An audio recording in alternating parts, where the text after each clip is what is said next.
ಸಮಾನ ವೇತನ ನೀಡಲಿಕ್ಕೆ ಆಗ್ರಹಿಸಿ ಬೆಂಗಳೂರಿನ ಫ್ರೀಡಂ ಪಾರ್ಕ್ನಲ್ಲಿ ಅಹೋರಾತ್ರಿ ಧರಣಿಯನ್ನ ನಡೆಸುತ್ತಿದ್ದಾರೆ ನರ್ಸ್ಗಳು. 20 ವರ್ಷ ಸೇವೆ ಸಲ್ಲಿಸಿದ್ರೂ ಕೂಡ ಕನಿಷ್ಠ ವೇತನ ಇಲ್ಲ. 16,808 ರೂಪಾಯಿ ವೇತನ. ಪ್ರತಿ ವರ್ಷ 5% ವೇತನವನ್ನ ಹೆಚ್ಚಿಸಿ ಅಂತ ಹೇಳಿ ಸರ್ಕಾರದ ಮುಂದೆ ಬೇಡಿಕೆಯನ್ನ ಇಡ್ತಿದ್ದಾರೆ ನರ್ಸ್ಗಳು.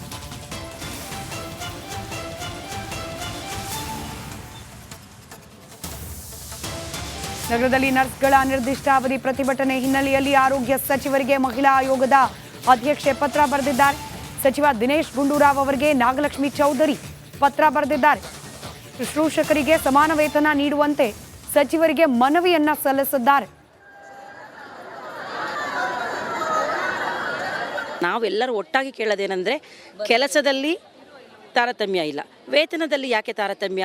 ಸೇಮ್ ಕೆಲಸ ಮಾಡ್ತೀವಿ, ಸೇಮ್ ಸ್ಯಾಲ್ರಿ ಕೊಡಿ ಅಂತ ಕೇಳ್ತಾ ಇದ್ದೀವಿ ಅಷ್ಟೇ ಮೇಡಮ್. ನಾವು ಒಂದು ಕುಟುಂಬ ನಿರ್ವಹಣೆಗೆ ಈಗಿನ ಆಧುನಿಕ ಜಗತ್ತಿನಲ್ಲಿ 15,000ದಲ್ಲಿ ಅಥವಾ 20,000 ಕೊಟ್ಟರು ಅದರಲ್ಲಿ ಸಾಧ್ಯ ಇಲ್ಲ ಅಂದ್ರೆ ಗ್ರೂಪ್ ಡಿ ಸ್ಟ್ರಕ್ಚರ್ನು ಸಹ ನಮಗೆ ಆಗದೆ ಇದ್ರೂ ನಾವು ಸ್ಟ್ರಕ್ಚರು ವೀಲ್ ಚೇರ್ ಎಲ್ಲ ದೂಕೊಂಡು ಹೋಗ್ತೀವಿ. ಇನ್ನು ನೈಟ್ ಡ್ಯೂಟಿಗೆ ಬಂದರೆ ನಮ್ಮಂಥ ಕರ್ಮಗೇಡಿಗಳು ಯಾರೂ ಇಲ್ಲ ಅನ್ಕೋತೀವಿ ಮೇಡಮ್. Night duty 8 to 8. ಜನರ ಆರೋಗ್ಯವನ್ನ ಕಾಪಾಡುವಂತಹ ರಾಜ್ಯದ ಸ್ಟಾಫ್ ನರ್ಸ್ಗಳ ಮಾನಸಿಕ ಆರೋಗ್ಯವನ್ನ ಇವತ್ತು ಕಾಪಾಡ್ಕೊಳ್ಳಿಕ್ಕೆ ಆಗ್ತಾ ಇಲ್ಲ. ಸಿಗುವಂತಹ ಸಣ್ಣ ಸಂಬಳದಲ್ಲಿ ಹೇಗೆ ಜೀವನ ಮಾಡೋದು ಅಂತ ಹೇಳಿ ಪ್ರತಿಯೊಬ್ಬರು ಕೂಡ ಕೊರಗ್ತಾ ಇದ್ದಾರೆ. ಸಂಬಳ ಜಾಸ್ತಿ ಮಾಡಿ ಅಂತ ಹೇಳಿ ಇದೀಗ ಪ್ರತಿಭಟನೆಗೆ ಇಳಿದಿದ್ದಾರೆ. ನಾನೀಗ ಫ್ರೀಡಂ ಪಾರ್ಕ್ನಲ್ಲಿದ್ದೀನಿ. ಫ್ರೀಡಂ ಪಾರ್ಕಿನಲ್ಲಿ 9,000ಕ್ಕೂ ಹೆಚ್ಚು ಸ್ಟಾಫ್ ನರ್ಸ್ಗಳು ಬರುವಂತಹ ಪ್ರಯತ್ನವನ್ನು ಮಾಡಿದ್ದಾರೆ. ಕನಿಷ್ಠ ವೇತನವನ್ನು ಕೊಡಿ ಅನ್ನೋ ಒಂದು ಪ್ರಮುಖವಾದಂತಹ ಬೇಡಿಕೆಯನ್ನು ಮುಂದಿಟ್ಕೊಂಡು ಅಹೋರಾತ್ರಿ ಪ್ರತಿಭಟನೆಗೆ ಇಳಿದಿದ್ದಾರೆ. ಸ್ಟಾಫ್ ನರ್ಸ್ಗಳು ಆರೋಗ್ಯ ಇಲಾಖೆಯಲ್ಲಿ ಸುಮಾರು ವರ್ಷಗಳಿಂದ ಕೆಲಸ ಮಾಡ್ತಾ ಇದ್ದೀರಾ. ಎಷ್ಟಿದೆ ಸರ್ ಸಂಬಳ? ಜೀವನ ಹೇಗಿದೆ ನಿಮ್ಮದು ಅಂತ?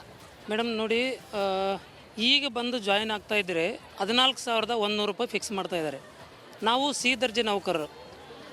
ಯಾವ ಥರ ಮಾಡಿದ್ದಾರೆ ಅಂದರೆ ನಮ್ಗೆ ಎಷ್ಟು ಹೀನಾಯವಾಗಿ ನಡೆಸ್ಕೊಳ್ತಾ ಇದ್ದಾರೆ ಅಂತಂದರೆ, ಏಜೆನ್ಸಿ ಥ್ರೂ ಕರೀತಾರೆ ಡಿ ದರ್ಜೆ ನೌಕರಿಗೆ. ಅವ್ರಿಗೆ ಸ್ಟಾರ್ಟಿಂಗ್ 18-19 ಸಾವಿರದಿಂದ ಪ್ರಾರಂಭಿಸ್ತಾರೆ. ನಾವು ಒಬ್ಬ ಕ್ವಾಲಿಫೈಡ್ ನರ್ಸಸ್ ಆಗಿ ಡ್ಯೂಟಿ ಜಾಯ್ನ್ ಆದರೆ 14,100ರಿಂದ ಸ್ಟಾರ್ಟ್ ಮಾಡ್ತಾ ಇದ್ದಾರೆ. ಸುಮಾರು 20 ವರ್ಷ ಆಯಿತು ನಾವೀಗ ಡ್ಯೂಟಿ ಮಾಡೋಕ್ಕೆ. ನಮಗೆಲ್ಲರಿಗೂ ಪೇಮೆಂಟ್ ಇನ್ನೂ 16,500, 17,000. ನಾನು 2009 ಗ್ಯಾರಂಟಿಯನ್ನ ಜಾರಿ ಮಾಡ್ತಾ ಕಾಂಗ್ರೆಸ್ ಮಹದೇವಪ್ಪಗೂ ಫ್ರೀ, ಕಾಕಾ ಪಾಟೀಲ್ಗೂ ಫ್ರೀ ಅಂತ ಹೇಳಿದ್ಯಾಕೆ? ಕೆಟ್ಟ ಮೇಲೂ ಕೂಡ ಬುದ್ಧಿ ಕಲಿತಾ ಇಲ್ವಾ ಕಾಂಗ್ರೆಸ್ ಸರ್ಕಾರ? ಬಾರಿ ಬಾರಿ ದರ ಹೆಚ್ಚಿಸ್ತಾ ಇದೆ ಸರ್ಕಾರ. ಹಾಗಾದ್ರೆ ಹಣ ಎಲ್ಲಿ ಹೋಗ್ತಾ ಇದೆ? ಇತ್ತ ಗ್ಯಾರಂಟಿ ಕೂಡ ಅನುಷ್ಠಾನ ಆಗ್ತಿಲ್ಲ, ಅಭಿವೃದ್ಧಿ ಕಾರ್ಯಗಳೂ ಆಗ್ತಿಲ್ಲ ಅನ್ನೋ ಆರೋಪ ವಿರೋಧ ಪಕ್ಷಗಳ ಕಡೆಯಿಂದ.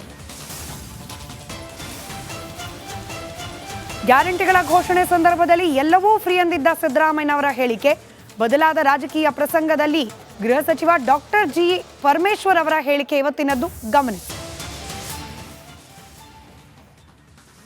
ನನಗೂ ಫ್ರೀ, ನಿಮಗೂ ಫ್ರೀ, ಮಾದೇವಪ್ಪನಿಗೂ ಫ್ರೀ, ಕಾಕಾ ಪಾಟೀಲ್ಗೂ ಫ್ರೀ 200 ಯೂನಿಟ್. ದಯಾನಂದ ನಿನಗೂ ಫ್ರೀ 2 ಯೂನಿಟ್. ನನಗೂ ಫ್ರೀ, ನಿಮಗೂ ಫ್ರೀ, ಮಾದೇವಪ್ಪನಿಗೂ ಫ್ರೀ, ಕಾಕಾ ಪಾಟೀಲ್ಗೂ ಫ್ರೀ 200 ಯೂನಿಟ್. ದಯಾನಂದ ನಿನಗೂ ಫ್ರೀ 2 ಯೂನಿಟ್. ಇಲ್ಲ, ಹೊರೆ ಅಂತೂ ಖಂಡಿತ ನೋಡಿ, ಹೊರೆ ಆಗಿದೆ ಅನ್ನೋದ್ರಲ್ಲಿ ಎರಡು ಮಾತಿಲ್ಲ. ಆದರೆ ಯಾವುದಕ್ಕೋಸ್ಕರ ಹೊರೆ ಆಗಿದೆ? ಬಡವರಿಗೋಸ್ಕರ ಹೊರೆ. ಅದನ್ನು ತಡ್ಕೊಳ್ಬೇಕಲ್ಲ ಸರ್ಕಾರ. ನಮ್ಗೆ ಗೊತ್ತಿತ್ತು ಹೊರೆ ಆಗುತ್ತೆ ಅಂತಲೇ ಗೊತ್ತಿತ್ತು. ಅದಕ್ಕಾಗಿ ಬಡವರಿಗೋಸ್ಕರ ಕೊಡುವ ಕಾರ್ಯಕ್ರಮದಲ್ಲಿ ಹೊರೆ ಆಗಲೇಬೇಕು. ಅದನ್ನು ಕಾನ್ಷಿಯಸ್ಲಿ ನಾವು ಮಾಡಿದ್ದೇವೆ, ಗೊತ್ತಿಲ್ಲದೆ ಮಾಡಿಲ್ಲ, ಗೊತ್ತಿದ್ದೇ ಮಾಡಿದ್ದೇವೆ. ರಾಜ್ಯ ಆರೋಗ್ಯ ಇಲಾಖೆಗೆ ನರ್ಸ್ಗಳು ಇಂಜೆಕ್ಷನ್ ಕೊಡ್ಲಿಕ್ಕೆ ಮುಂದಾಗಿದ್ದಾರೆ. ಕರ್ನಾಟಕದಲ್ಲಿ ಸೃಷ್ಟಿಯಾಗುತ್ತಾ ಹೆಲ್ತ್ ಎಮರ್ಜೆನ್ಸಿ ಅನ್ನೋ ಅನುಮಾನ. ಸಮಾನ ಕೆಲಸಕ್ಕೆ ಸಮಾನ ವೇತನ ನೀಡಲಿಕ್ಕೆ ಆಗ್ರಹಿಸಿ ಬೆಂಗಳೂರಿನ ಫ್ರೀಡಂ ಪಾರ್ಕ್ನಲ್ಲಿ ಅಹೋರಾತ್ರಿ ಧರಣಿಯನ್ನ ನಡೆಸುತ್ತಿದ್ದಾರೆ ನರ್ಸ್ಗಳು. 20 ವರ್ಷ ಸೇವೆ ಸಲ್ಲಿಸಿದ್ರೂ ಕೂಡ ಕನಿಷ್ಠ ವೇತನ ಇಲ್ಲ. 16,808 ರೂಪಾಯಿ ವೇತನ. ಪ್ರತಿ ವರ್ಷ 5% ವೇತನವನ್ನ ಹೆಚ್ಚಿಸಿ ಅಂತ ಹೇಳಿ ಸರ್ಕಾರದ ಮುಂದೆ ಬೇಡಿಕೆಯನ್ನ ಇಡ್ತಿದ್ದಾರೆ ನರ್ಸ್ಗಳು.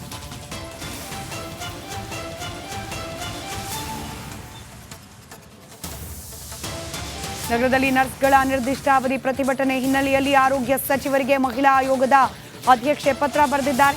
ಸಚಿವ ದಿನೇಶ್ ಗುಂಡೂರಾವ್ ಅವರಿಗೆ ನಾಗಲಕ್ಷ್ಮಿ ಚೌಧರಿ ಪತ್ರ ಬರೆದಿದ್ದಾರೆ.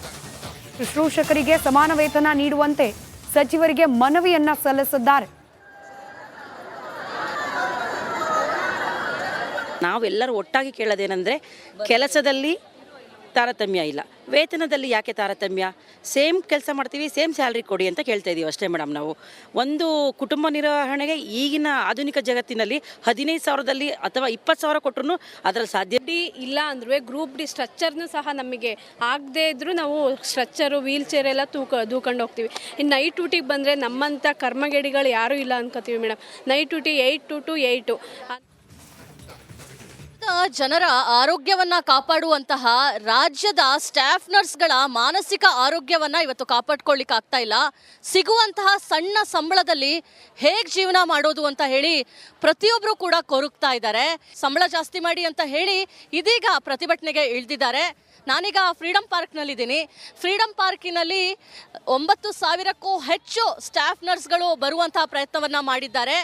ಕನಿಷ್ಠ ವೇತನವನ್ನು ಕೊಡಿ ಅನ್ನೋ ಒಂದು ಪ್ರಮುಖವಾದಂತಹ ಬೇಡಿಕೆಯನ್ನು ಮುಂದಿಟ್ಕೊಂಡು ಅಹೋರಾತ್ರಿ ಪ್ರತಿಭಟನೆಗೆ ಇಳಿದಿದ್ದಾರೆ. ಸ್ಟಾಫ್ ನರ್ಸ್ಗಳು ಆರೋಗ್ಯ ಇಲಾಖೆಯಲ್ಲಿ ಸುಮಾರು ವರ್ಷಗಳಿಂದ ಕೆಲಸ ಮಾಡ್ತಾ ಇದ್ದೀರಾ. ಎಷ್ಟಿದೆ ಸರ್ ಸಂಬಳ? ಜೀವನ ಹೇಗಿದೆ ನಿಮ್ಮದು ಅಂತ? ಮೇಡಮ್ ನೋಡಿ, ಈಗ ಬಂದು ಜಾಯಿನ್ ಆಗ್ತಾ ಇದ್ದರೆ 14,100 ರೂಪಾಯಿ ಫಿಕ್ಸ್ ಮಾಡ್ತಾ ಇದ್ದಾರೆ. ನಾವು ಸಿ ದರ್ಜೆ ನೌಕರರು. ಯಾವ ಥರ ಮಾಡಿದ್ದಾರೆ ಅಂದ್ರೆ ನಮ್ಗೆ ಎಷ್ಟು ಹೀನಾಯವಾಗಿ ನಡ್ಸ್ಕೊಳ್ತಾ ಇದ್ದಾರೆ ಅಂತಂದರೆ, ಏಜೆನ್ಸಿ ಥ್ರೂ ಕರೀತಾರೆ ಡಿ ದರ್ಜೆ ನೌಕರಿಗೆ. ಅವ್ರಿಗೆ ಸ್ಟಾರ್ಟಿಂಗ್ 18-19 ಸಾವಿರದಿಂದ ಪ್ರಾರಂಭಿಸ್ತಾರೆ. ನಾವು ಒಬ್ಬ ಕ್ವಾಲಿಫೈಡ್ ನರ್ಸಸ್ ಆಗಿ ಡ್ಯೂಟಿ ಜಾಯ್ನ್ ಆದರೆ 14,100ರಿಂದ ಸ್ಟಾರ್ಟ್ ಮಾಡ್ತಾ ಇದ್ದಾರೆ. ಸುಮಾರು 20 ವರ್ಷ ಆಯಿತು ನಾವೀಗ ಡ್ಯೂಟಿ ಮಾಡೋಕ್ಕೆ. ನಮಗೆಲ್ಲರಿಗೂ ಪೇಮೆಂಟ್ ಇನ್ನೂ 16,500 17,000. ನಾನು 2009 ಗ್ಯಾರಂಟಿಯನ್ನ ಜಾರಿ ಮಾಡ್ತಾ ಕಾಂಗ್ರೆಸ್ ಮಹದೇವಪ್ಪಗೂ ಫ್ರೀ, ಕಾಕಾ ಪಾಟೀಲ್ಗೂ ಫ್ರೀ ಅಂತ ಹೇಳಿದ್ಯಾಕೆ? ಕೆಟ್ಟ ಮೇಲೂ ಕೂಡ ಬುದ್ಧಿ ಕಲಿತಾ ಇಲ್ವಾ ಕಾಂಗ್ರೆಸ್ ಸರ್ಕಾರ? ಬಾರಿ ಬಾರಿ ದರ ಹೆಚ್ಚಿಸ್ತಾ ಇದೆ ಸರ್ಕಾರ. ಹಾಗಾದ್ರೆ ಹಣ ಎಲ್ಲಿ ಹೋಗ್ತಾ ಇದೆ? ಇತ್ತ ಗ್ಯಾರಂಟಿ ಕೂಡ ಅನುಷ್ಠಾನ ಆಗ್ತಿಲ್ಲ, ಅಭಿವೃದ್ಧಿ ಕಾರ್ಯಗಳೂ ಆಗ್ತಿಲ್ಲ ಅನ್ನೋ ಆರೋಪ ವಿರೋಧ ಪಕ್ಷಗಳ ಕಡೆಯಿಂದ. ಗ್ಯಾರಂಟಿಗಳ ಘೋಷಣೆ ಸಂದರ್ಭದಲ್ಲಿ ಎಲ್ಲವೂ ಫ್ರೀ ಎಂದಿದ್ದ ಸಿದ್ದರಾಮಯ್ಯನವರ ಹೇಳಿಕೆ ಬದಲಾದ ರಾಜಕೀಯ ಪ್ರಸಂಗದಲ್ಲಿ ಗೃಹ ಸಚಿವ ಡಾಕ್ಟರ್ ಜಿ ಪರಮೇಶ್ವರ್ ಅವರ ಹೇಳಿಕೆ ಇವತ್ತಿನದ್ದು ಗಮನಿಸಿ. ನನಗೂ ಫ್ರೀ, ನಿಮಗೂ ಫ್ರೀ, ಮಾದೇವಪ್ಪನಿಗೂ ಫ್ರೀ,